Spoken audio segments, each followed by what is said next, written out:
Day 4.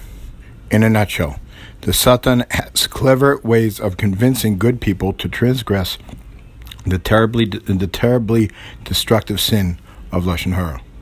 Why some people don't take this sin seriously. We have already demonstrated that Loshon Hara is one of the worst sins that a Jew can commit, that it causes enormous harm in heaven, that it had the power to destroy the Beis Hamikdash and send us into exile. Then why, asks the Chofetz Chaim, are so many people not careful about speaking and listening to Loshon Hara? He answers, people are unlearned, simply do not know the facts. They mistakenly think that if the information being said is true, then it is not Loshon Hara. Of course, this is a terrible mistake. We are not allowed to speak negatively about anyone, even when we are absolutely certain the information is true. If it is false information, then the speaker would be guilty of Hotel Shemra, slander, which is even worse than common Loshon Hara.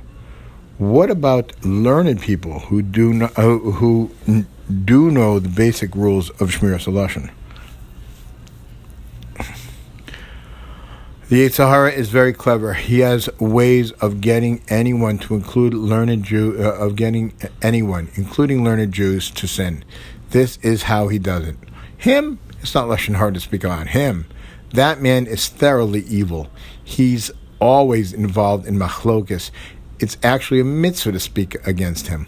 Yes, he's a good person. But what did I say wrong? He's not that bright. So what? I didn't say that he's a bad person. In the Chofetz Chaim's words, the Yetzer Hara works on two fronts. Either he convinces the person that the statement is not at all Loshon Hara, or that the sin of Loshon Hara does not apply when speaking about that person. If these tactics do not succeed, the Yetzer Hara has one more weapon in his arsenal. You're not going to speak Loshon Hara? Well, then I guess you plan to be a hermit for the rest of your life. There is no way that you can live among people and socialize without speaking Loshon Hara. This statement is patently false. Rather than cause a person to become a hermit, Shmiras Loshon is what permits us to speak. Once a person becomes knowledgeable in these all-important laws, he knows what he may and may not say in conversation.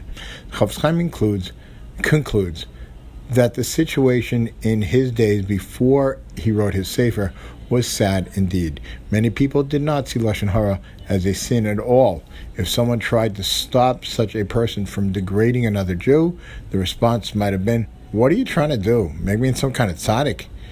The Chofetz Chaim was determined to change this terrible situation. Again, in a nutshell, the Satan has clever ways of convincing good people to transgress the terrible destructive sin of Loshon Hara.